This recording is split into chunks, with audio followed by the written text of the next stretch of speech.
going to get started in the next 2-3 minutes, so go ahead and make yourselves comfortable. The sun is abundant over there. It seems a bit more considerate over here if you're trying to avoid that, but the restrooms are behind the stairs. There's plenty of food and drink, and make sure you grab a program. So we will go ahead and get started in the next couple minutes. Thank you. They're going to be in the shadow. You know that. They're going to be here in the shadow. Yes, there's So come stand where I am. I'm going to stand over there, and you look and see what my face looks like, okay? Yeah, the sun's going down right here, so the sun's going this way.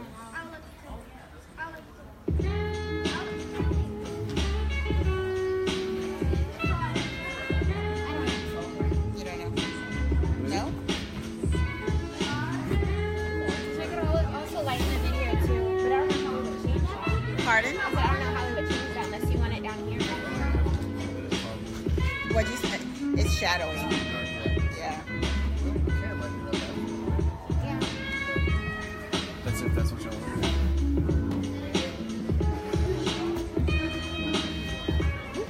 Sorry?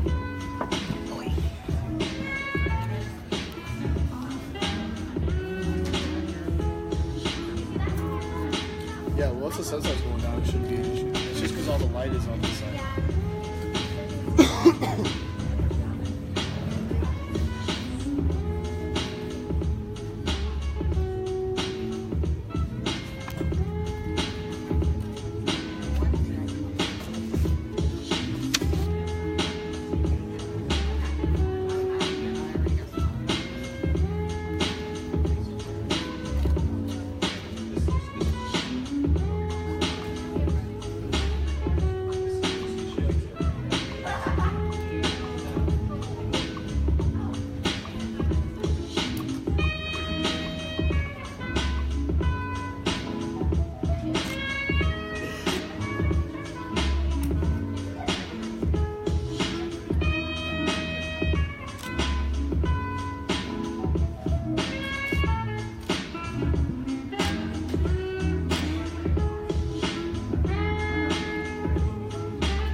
everyone.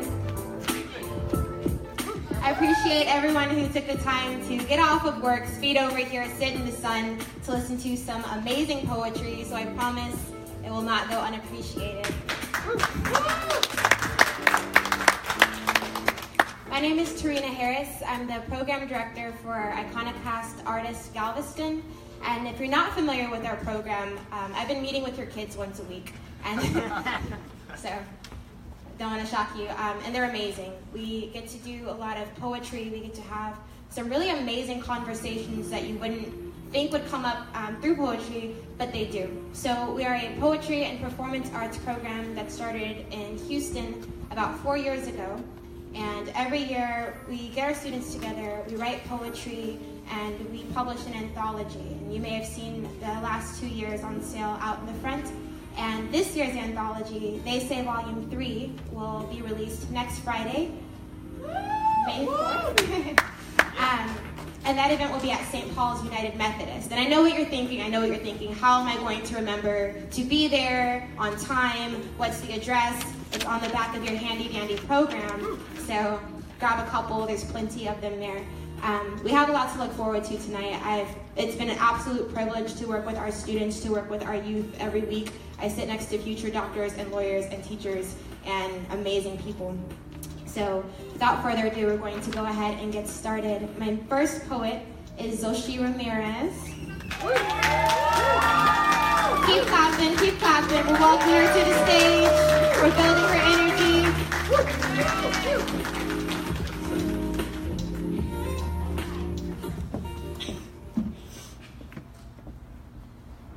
I matter. I will be treated with respect. I will be heard and taken seriously. This is one of the first poems I wrote in poetry class with my amazing poetry teacher, Miss Harris. My name is Sochi. I am 13 years old, and this next poem is a poem I wrote 7 months ago. It's called Important to Me. Long and wavy like a stream, it would talk to me when I was lonely, covering my face while I dream. Hope to meet you again. Wanting you was off and on. I regret stepping on you, but now you're gone. We were humbly happy. Guess it was time for a change. You still stare at me. It looked kind of strange.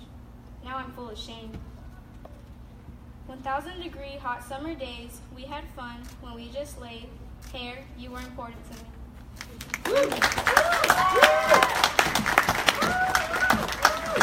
Can we hear it one more time for Zoshi?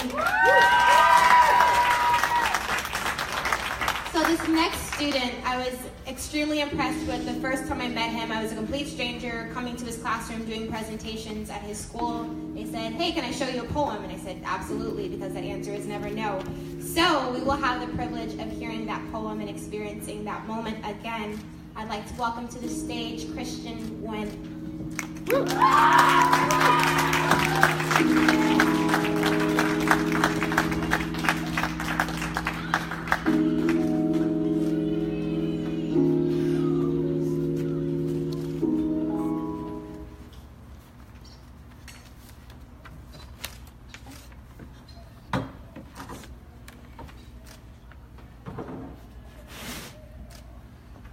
Hello, my name is Christian Nguyen. I am from Ambassadors Preparatory Academy. And this poem is about wanting something in life. It starts at the beginning as, I never understood why I wanted to be like you. Was it the way you walked or the way you talk? Or maybe I just wanted a father figure in my life. Now, sometimes my mom can get on my nerves. I just want to say, leave me alone. But I would never mean that, because that's my mom. I love her. There's nothing in the world that means more to me than my mom. Now, as for my father, I never understood that how my father was such a good father to himself. But that doesn't mean you have to be the same. I'm like, come on, who doesn't wish they had a father when they're growing up? Not a bad one, a good one. Now the persons that keep me up running, wanting something in life. While 2 years later, you show me your true colors. You show me the real side, the sad side. The one I saw when I saw you abuse my stepmom. The one I saw you when you abused me. I didn't understand. Was it because your father wasn't good to you? but that's no excuse because your mom is true. She's there for you. Telling me I'll never be anything in life, I'll be an average black boy in the hood. I never understood why you would say that to me. Did you hate me or yourself? Wanting something in life. As a 12-year-old, my emotions, my heart, had been destroyed by you. Not how you treat ladies. You said, always keep your mom close. Always keep them number one. Call a girl beautiful inside and out, no matter what. January 13, 2018 is the day you called my mother and me out our names. Not like you haven't before. I thought to myself, am I evil? I thought, is this my fault? Wanting something in life. I now understand, you know what? You're right. You're wrong. I am a person that is better than you. Wanting something in life. February 2nd, 2018 is my birthday. It was the first day I've ever been on a plane since I was 2. I went to New York City. I had experience of a lifetime. That day I realized it's not about wanting something in life. It's about wanting more in life. My name is Christian Wynn, and this is a poem called Wanting Something in Life.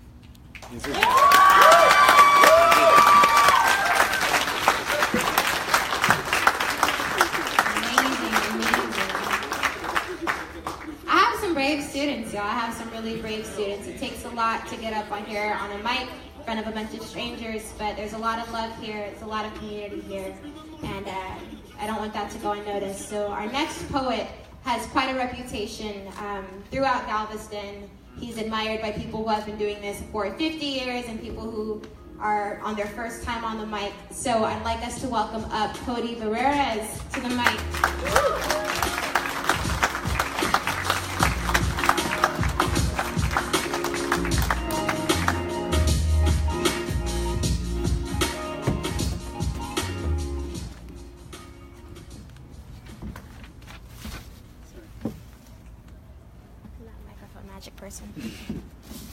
Hi, I'm Cody.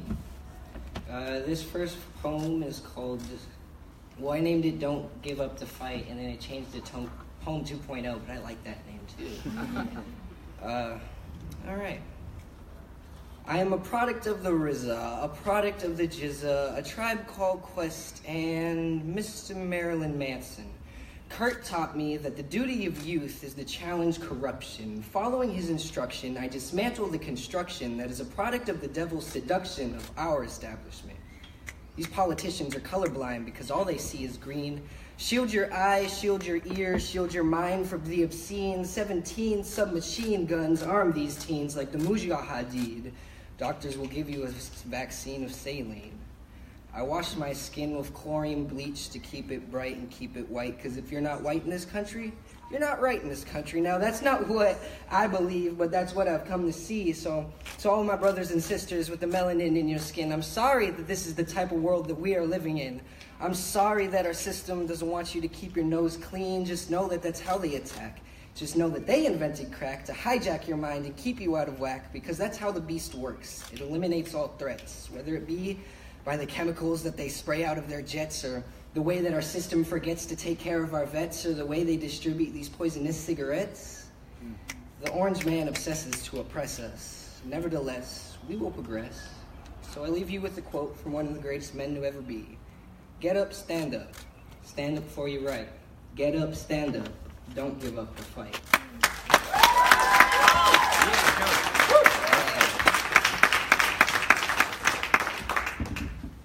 And this poem I wrote, the first half of the poem is like it was a collaboration with a girl I know. And the second part, I just kind of went off to make it super dramatic and super edgy, because I have to do that. All right.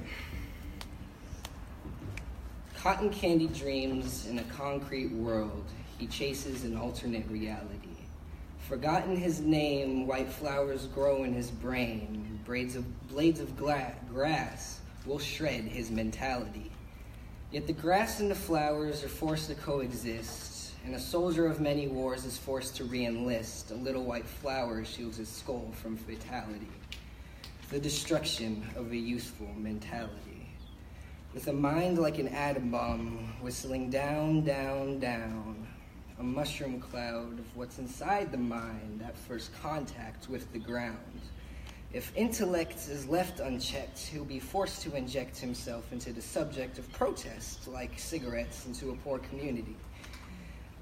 With an immunity to lies, the main goal is unity. A bright yellow sunflower grows atop an abandoned guard tower. It grows amongst the sea of eyes, always looking, watching as the last flower dies.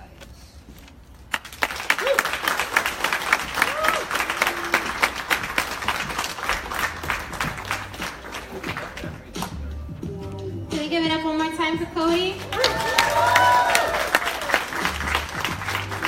So this next poet is absolutely amazing and multi-talented, but I don't want to give too much away, so I will let her explain that for herself.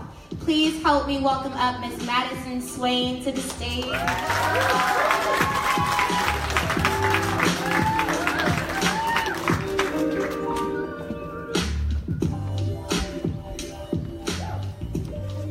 My name is Madison Swain. I'm 13 years old, and I'm 13 years old, and I'm here with my poetry teacher, Miss Harris. And both of my poems are inspired by me dancing because I'm a dancer. So the first one is called Ballerina Feet. All she ever wanted to do was dance, to point her toes in the perfect stance, to stand tall with an arch in her back, and to leap and jump all in one pack. She spins in the air as light as a cloud and moves her body so soft and so mild. She doesn't care about anything else, just about the way the music felt. She often worries because what she does is not normal. The style of dance is very formal. Jeté, releve, balance, leap. She knows what she's doing. She's got ballerina feet.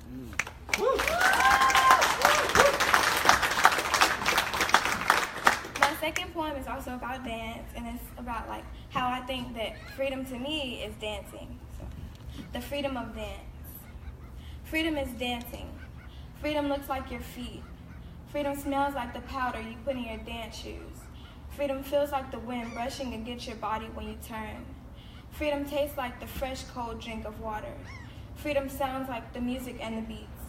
Freedom is found in the dance room. Freedom is dancing.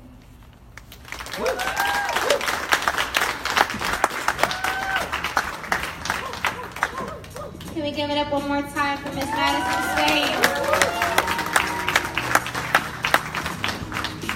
So the next poet that we will be welcoming up is also, all of my poets are my favorite poets, but she's the kind that catches you off guard. I had never actually heard her share a poem out loud until it was in front of 100 strangers. And I was blown away, as was the rest of the room. So if you would please help me welcome up Miss Genesis Asugura.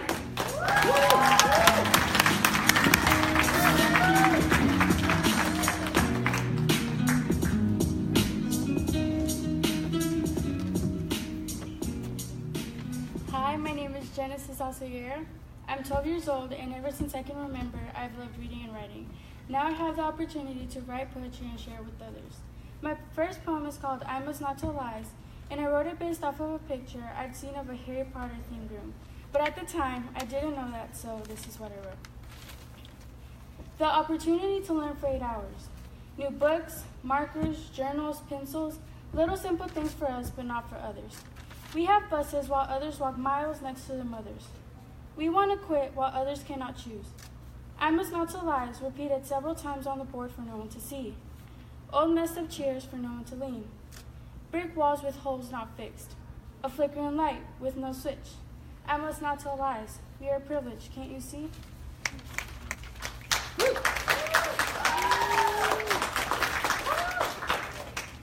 The next poem is called The Voices in My Head, and I wrote it based off of a line of a poem called If by Rudolph King. The line made me think about my thoughts and how I dealt with it. This poem I feel very connected to, and I hope you enjoy. I hear the voices in my head. They bring me up and down again. I cannot say a word or let out a breath. It eats me up and throws me out again. I try and fill it up with laughter, but it just ignores it by making my hearing tighter. I smile acting like I'm okay, but it comes out in an uncomfortable way. I go to school and try to socialize, but my brain shuts down and I start to feel butterflies. It's the end of the day. I close my eyes. when my head starts to tell me lies. If I could just think and not make thoughts my own, maybe, just maybe, I could have already won against the voices in my head.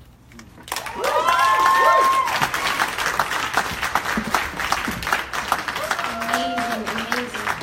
So briefly, we're going to take a quick break, give everyone a chance to, there's a lot of empty, no cups, no plates, and we're not taking any of this food home. So you have a quick break to get some snacks, get some food, get some drinks, and then we will go ahead and get rolling in about 5 to 7 minutes. Thank you.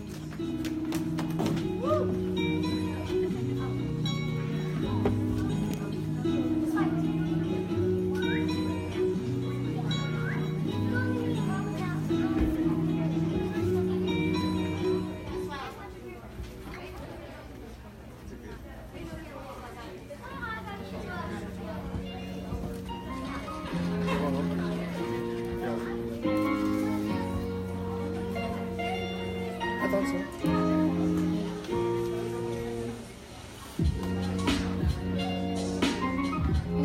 You want to give me some more lemonade?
making your way back in.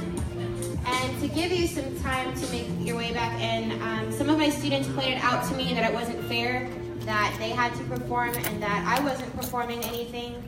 So I'll do a poem real quick so that they can't call me unfair anymore. I believe in equality. So when I go to the schools and I'm trying to get into the schools and I'm like, hey, I teach poetry, it's very it's very important. It helps with social, emotional development, it helps with finding your own voice. And to convince places that I can teach poetry, I usually perform poetry for my students to also get them interested in my class. So the following piece was the piece that I performed for all of my classes the first time I met them because, I don't know, so it's kind of an intimate piece to me. Sorry. I'm not much of a dreamer, in part due to the nightmares and the night terrors that have bullied me into a relentless reality. Repentless, demented, and thus I resented. Each time I declined, they restamped and resented as if I've been committed, booked, and fingerprinted, and the jury reaches its verdict. I am sentenced to a life sentence of sentences, witness list never to be heard. No matter how long I sing, no one hears the cage bird. They say, hush, little baby, don't say a word. But to stifle my song is to kill a mockingbird. And I feel the clock blocking me with their mocking words as the alarm clock rings and reality turns and everything swings, so I swing back. Some great awakening or just a relapse and an all collapse. Falls back into flashbacks and the odds are stacked so heavy the foundation cracks wide open and it all falls through. The alarm clock rings, it's been 15, wake up, it's about time to look up and see the sun shine through. Don't let the light blind you, find your whole mind blue by the fact it was just a dream. It takes everything inside of me not to go back to sleep, but don't sleep. For that is the time that the boogeyman creeps from under your bed to steal your dreams, robbing them from your reality. So don't sleep, it could be a fatality. Don't sleep and be lulled by the fallacies. Don't sleep, make your dreams a reality. How could you not know that you're bound to be so overwhelmingly, malleably, unfathomably, valiantly predestined to conquer your wildest dreams? But you have to wake up, or it could be a fatality. Wake up, don't be lulled by the fallacies. Wake up, make your dreams a reality. Wake up, and so the nightmares and the night terrors what's not theirs to take. A lead to the night, expense wrong for right. Unite with the light as they break in. So the guards of the jail, they can run and tell they're nothing more than demons anyway. They want nothing more than to shackle you to the floor and keep you from being awake. And I say this for all of the ever unjustly captivated, pervertly over-medicated. Rise up and rebel. You have been vindicated. So no more tossing and turning. And a war counting sheep, it's a new dawn, it's a new day, so don't miss it, don't sleep. Yeah.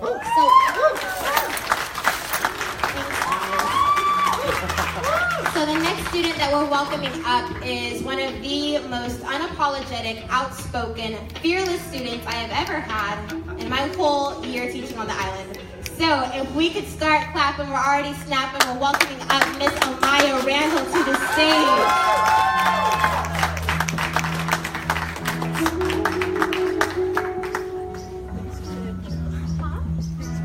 You're all that and then some. Go get them.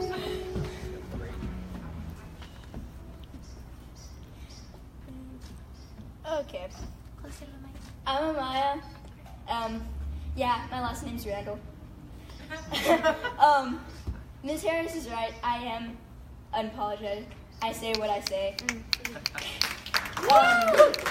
But for me, I am 12. I think. And I've been through stuff. So my first poem is called Beat. It's about my parents because I am African American, Hispanic, and white. This first poem is for my parents and my grandparents because who knows if I would be here today if it weren't for their bravery and getting through their childhood. Why must we be separated? This segregation. The beat in our hearts, the rhythm is our way of life. Why must we be separated? It's short.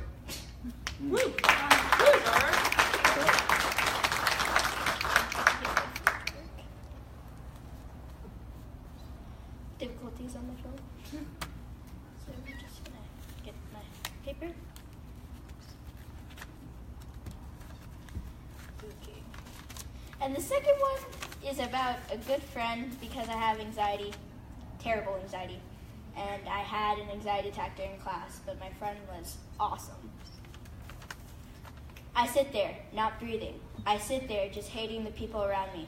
Because the boys sit there worrying about which girl's cuter, and the girls sit there worrying about if the boys think that they're cute. And they don't notice that I'm sitting there not breathing. And then I see him. His warm, soft hazel eyes make me feel safe. His messy but beautiful hair. And he sits there not noticing me. And he asks me if I'm okay. And I just sit there staring, looking at this boy that makes me feel safe. And I say, I'm okay now. I feel safe. Because you are here. So yes, I am okay, my angel.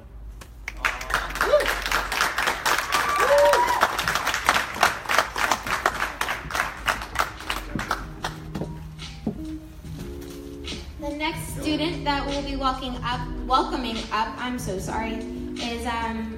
is also a very impressive student from Ball High. She has an extensive resume of accomplishments. However, I will let her speak for herself. If you can help me welcome to the stage, Miss Margaret Clapper.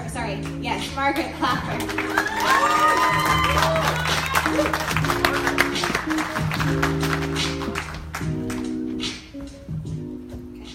Hi. Hi. So my name's Margaret. I'm 18. I'm a senior at Ball High, and next year I'll be going to the University of Texas at Austin for a degree in psychology. So, I don't know. I'll let the poem explain it, but it's called Letters. There are 2 shoeboxes under my bed, filled with all the letters I'll never mail to you because I don't know your address. Usually, they're like diary entries where I tell you why you should be proud of me. Tonight, though, I want tonight's to be different. See, I've had a bad day, and I did things I'm not happy about, not proud of, and if you ever meet me, I want you to know that there will be days when I don't make you proud, days when you aren't proud, and I want my letters to reflect that. So I guess I'll start this letter by saying I hate you. And that feels right, so I keep going. Sometimes I wish you'd been a good father. Sometimes I get sad. Sometimes I write stupid poetry that isn't very good, but it makes me feel good, so I guess that makes it good. I don't know anymore. Sometimes I don't think you'd want me as a daughter. Sometimes I'm sad. I stopped wearing my seatbelt and looking both ways when I crossed the street, and sometimes I blame you for that. I tell myself I wouldn't be like this if I just had a good father. But then I hear my mother's voice as it pounds in my head and tells me that we don't need you, and I blame you a little less. After all, it isn't your fault. You never got a chance to redeem yourself. Mom moved away before you could. Sometimes I hate you even more for that. Almost as if I expected you to fight for me. Almost as if I expected you to love me. Almost as if I expected you to want me. But I guess that isn't fair. And I miss you. I don't think I ever told you that. Actually, I don't miss you. I miss swimming with my father. I miss the possibilities I never got the chance to have. Sometimes I hate you. Sometimes I have dreams about you, but you never have a face because I don't know what that's supposed to look like. Sometimes I feel bad for missing you because shouldn't my mother be enough? Sometimes I look you up online, but I never find anything. Sometimes I miss you. Sometimes I hate you. Sometimes I write letters and I miss you, and sometimes I hate you. I sign my name at the bottom of the letter. I've labeled these 2 shoe boxes with dainty little letters H for happy and S for sad. I pull out the second shoe box and run my fingers over the S. The letter goes in an envelope with today's date, and I shove it into the box filled with all the other letters I'll never mail to you because I don't know your address.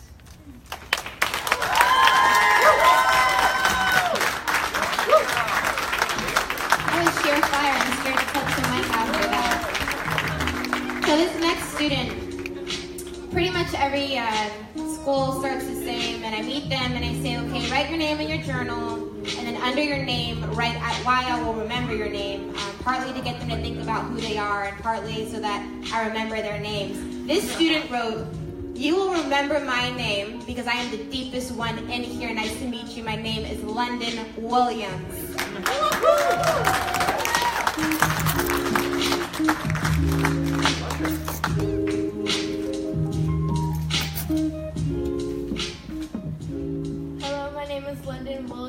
I'm 11 years old, and my first poem is called My Life. My life, it looks like colors. Yellow and orange surround me in a room of breeze, of shouts and laughter. Small footsteps and tugs on my sleeve jostle me into a reality of my beautiful world in front of me. Even though the struggles of life are swept under the rug, we will have this time of color. No blue, purple, or gray. Just now, just color, just life.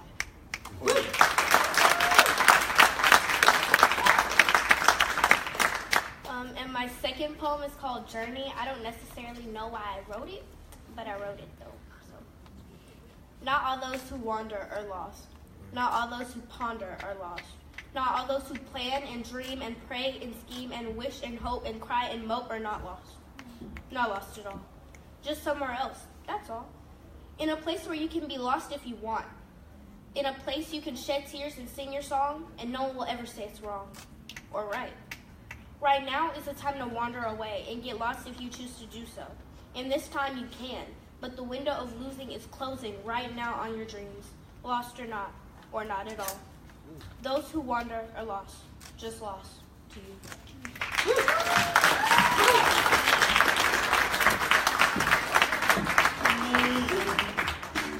This next poet is one of my favorites and one of my biggest headaches ever. The best kind of headache you could ever ask for.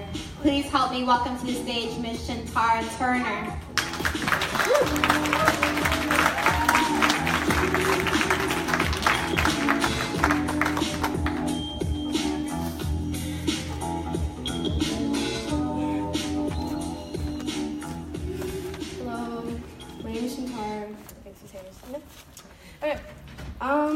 We were in class one day and she was like, you can write anything you want. And I was like, anything like a relationship or anything? She was like, yeah, it doesn't matter. So I was like, okay, I'm ready one. So my first one is named Broken. So it goes, heart is in pain, you see me cry. I told you I love you, but it's all a lie. You wanted me, but that's not the same. You came around and you played a game. I was never serious, never a lie. I really did try. So did you? I don't think so. You left me like a window, open and dry. But it's all good. I'm broken, never repaired. You try me, but I'm too good. Woo. My second poem is about my mother. So it's titled My Hero. I'm a mama's girl. So, yeah. So it goes, beautiful caramel skin with a pixie cut. Born on July 31st, 1982. Raised in Galveston, Texas, but from Brenham, Texas. Spent 17 hours in labor with a beautiful baby girl. She came out looking light as a light bulb. That beautiful baby girl is now 16, going on 17, a young, successful lady that's going to save children from home. My hero had a beautiful baby girl at 8:35 p.m. one night. Look, she's so pretty. From poor to mid-rich, might become right. Oh yeah, did I forget to mention she's 5'3" like a kid.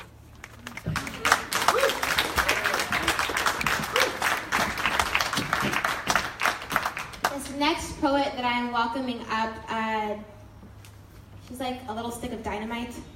Just kind of explodes everywhere and takes everything with her if you're in her way. So please help me welcome up to the stage Miss Brooklyn Whitney.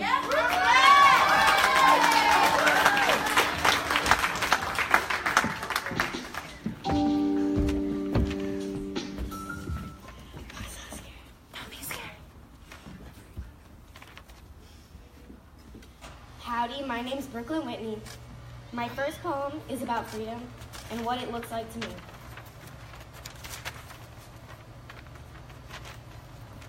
Freedom is something you earn from respect and privilege. Freedom looks like a warm, sunny day in the tall, grassy fields. Freedom smells like hot chocolate after a long day in the cold. Freedom feels like the breezy air and tall flowers brushing against your skin. Freedom tastes like dewy flowers after a rainy day towards the birds and the bees. Freedom sounds like all the chants we had to sing to become freed citizens in this here USA. Freedom is found in your soul whether you choose to show it or hide it.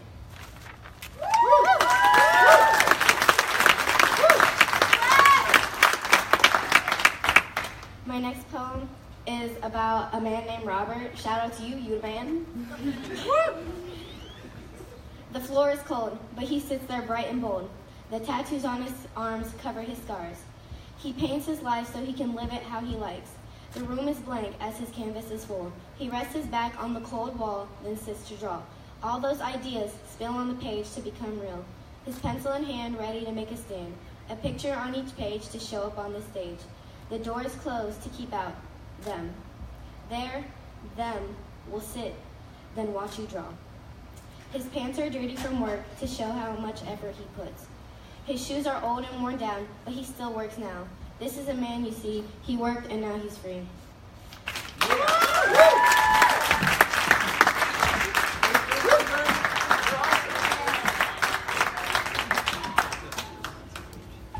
So, I get the privilege, ever-growing privilege, of working with a lot of different students from a lot of different schools. We get to work in Ball High School, we get to work in AIM College and Careers, we get to work in Ambassadors Preparatory Academy and Odyssey Academy. But one of the places that we also get to work is the Juvenile Detention Center off of Atwater. And some of my students from there can't come here tonight. So I'd like to close out with a poem from one of my students, Jesus. The name of this poem is Mi Vida Loca. Spanish is not my first language. I will butcher a lot of these, so please forgive me. 1. Where I'm from is pura vida loca, donde no está nada bonito, donde la fuerza tienes que creer, tiene juegos y se hombre, porque tengo familia que proteger, vengo del barrio where I'm from. It's everyone for themselves. Because everybody's trying to get that money. We all got a family to feed. Vengo donde se las algo. You take it. You want it, you take it. Where I'm from, you can't trust a soul. Because even your own people will turn on you. Where I'm from, you lucky si entras una just to get a green card. Where I'm from, solo la muerte existe. Para hacer en tu cuarto. And I gotta skip a bunch because there's some colorful language. So that's why I love my mother and thank her every day, because if it wasn't for her crossing over, I wouldn't be here today. Where I'm from, you either get your education or you're just another one trying to get it. And you ain't the only one. Where I'm from, it's everyone for themselves, because in this life, nothing is free.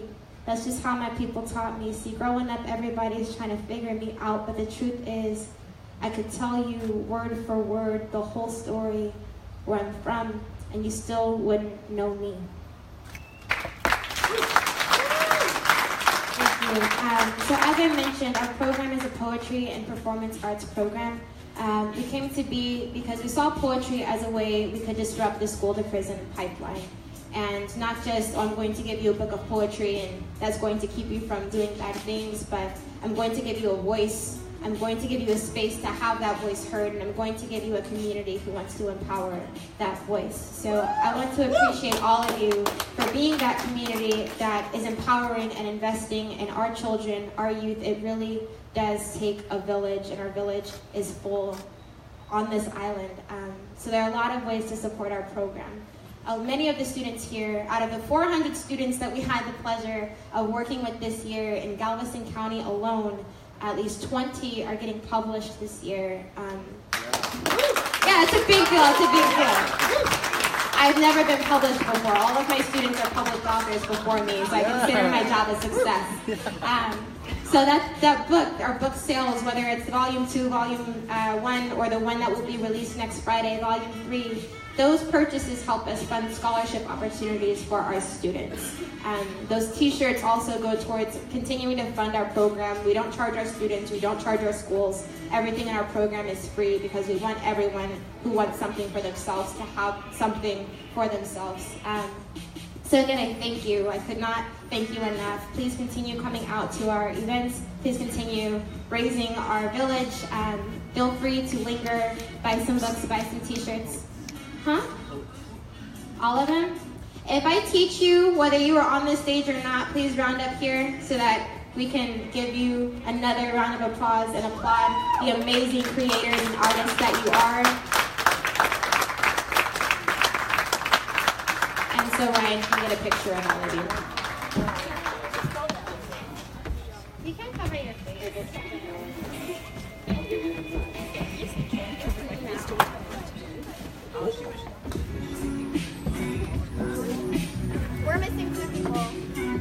So she answered the 10 minutes is left? Okay. People left? You don't have to wait for us. If you want to buy some books and t-shirts in the meantime, you're welcome to do so. Hey,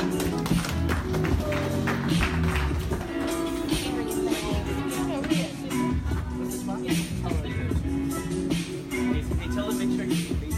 Make sure your faces are showing. Yeah, if there's anything at all in front of your face, I can't see you, okay? So, lots of space. Nothing in front.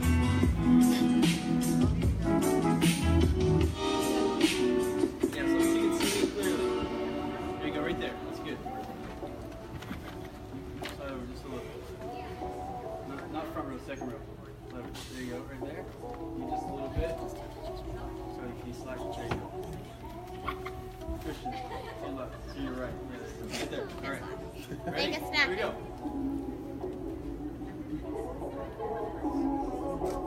One more.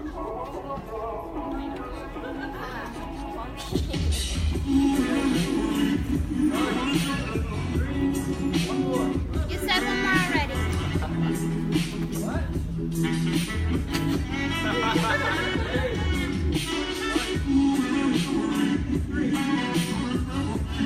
Excellent, thanks guys.